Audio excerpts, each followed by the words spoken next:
சொன்னாங்க சார். அவங்க அம்மா வீட்டு வேலை பார்ப்பாங்க.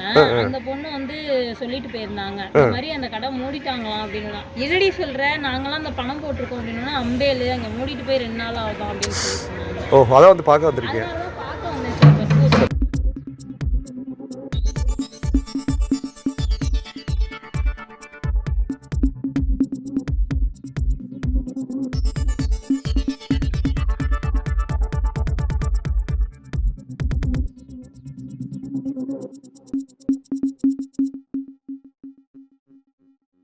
வணக்கம்.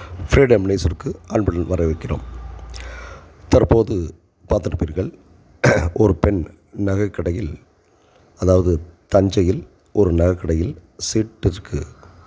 நகை சீட்டிற்கு பணம் கட்டி தான் தற்போது என்ன நிலையில் இருக்கிறோம் என்று பேட்டி கொடுத்து பார்த்திருப்பீர்கள். அதாவது prevention is better then cure என்பார்கள். அதாவது வருமுன் காப்பதே சிறந்தது என்பதுதான் முக்கியம்.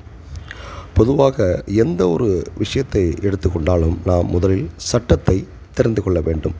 அதன் பிறகுதான் இதில் இறங்க வேண்டும். ஏனால் காரணம், ஆசையில் நாம் இறங்கிவிடும். ஆசை நம்மை கண்ணை மறைத்துவிடும், ஏமாற்றிவிடும். எனவே நாம் முதலில் ஆராய்ந்து முடிவுகளை எடுத்த பிறகு காரியத்தில் இறங்க வேண்டும். பொதுவாக நகைக்கடையில் சீட்டுகள், அதாவது நகை சீட்டுகள் நடத்துவது வழக்கம். அதில் பொதுமக்கள் பங்கேற்பது வழக்கம். ஆனால் கடந்த சில வருடங்களாக சில நகைக்கடைகள் பணம் கட்டிய பிறகு ஏமாற்றி சென்று விடுவதாக சில புகார்கள் வந்தவண்ணம் இருந்தன. இதையடுத்து அரசு 2014 ஏப்ரல் 1 புதிய கம்பெனி சட்டத்தை, அதாவது நகை சீட்டு நடத்துவதற்கு ஒரு சட்டத்தை வகுத்துள்ளது. அதாவது நகை சீட்டு நடத்துவது பொதுமக்கள் சட்டப்படி தெரிந்து கொள்ள வேண்டும் என்பதற்காக இந்த சட்டம் 2014 ஏப்ரல் 1 அமலுக்கு வந்துவிட்டது. அந்த சட்டத்தில் என்ன கூறப்பட்டுள்ளது என்றால், நகை சீட்டு நடத்தும் நகைக்கடைகள் 12% மேல் பொதுமக்களுக்கு வட்டி கொடுக்கிறோம் என்று உத்தரவாதம் அளிக்கக்கூடாது.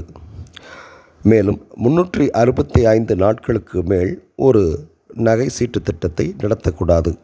அதாவது 1 வருடத்திற்கு மேல் நகை சீட்டு திட்டத்தில் பணத்தை வசூலிக்கக்கூடாது.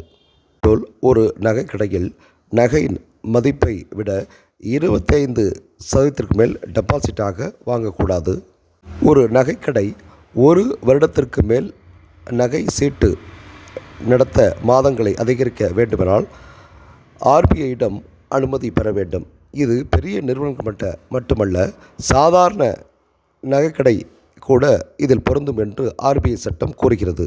மேலும் RBI சட்டம் என்ன கூறுகிறது என்றால், பொதுமக்களிடம் நகை சீட்டிற்கு வசூலிக்கப்படும் பணம் நகைக்கடை தன் நகை தொழிலுக்கு பயன்படுத்தக்கூடாது. தனிப்பட்ட உரிமையாளர்கள் நடத்தி வரும் ஒரு சாதாரண கடை கூட RBI சட்டத்தின் கீழ் வருகிறது. மேலும் சிலர் கணக்கில் வராத கருப்பு பணத்தை சீட்டுகள் என்ற பெயரில் அதில் புழங்கி வருவதாகவும், அதை தடுக்கவும் RBI சட்டம் புதிய சட்டத்தில் வகுத்துள்ளது.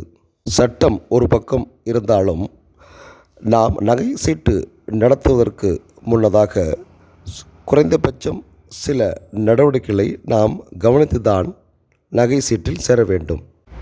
நகைக்கடையில் நகை சீட்டு துவங்கியவுடன் அவர்கள் கொடுக்கும் இலவச பரிசை மட்டும் நம்பி நாம் நகை சீட்டில் சேர்ந்துவிடக்கூடாது. நகை சீட்டு போடுவதற்கு பணம் வாங்கும் கடை உரிமையாளர்கள் அவர்கள் நமக்கு ஒப்பந்த பத்திரம் அளிப்பார்கள்.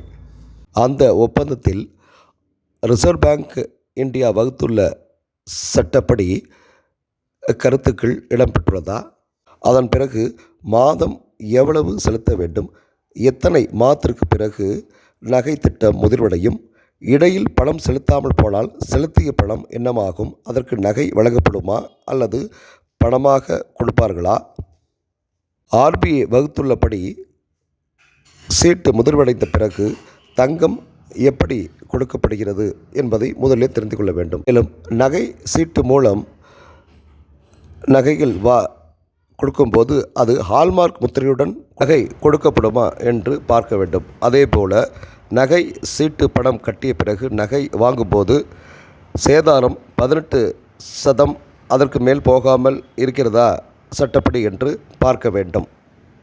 அதேபோல் நகைக்கு பணம் கட்டிய பிறகு டிசைன் நகைகள் எடுக்க கூறுவார்கள். அந்த டிசைன் நகைகள் தரமானதாக இருக்குமா, அது பின்னர் விற்பனையின் போது அது நமக்கு லாபகரமாக இருக்குமா என்றும் பார்க்க வேண்டும் என்பதுதான் இதன் விதிகள். நன்றி. சக்தி சாமிநாதன், ஃப்ரீடம் நியூஸ்.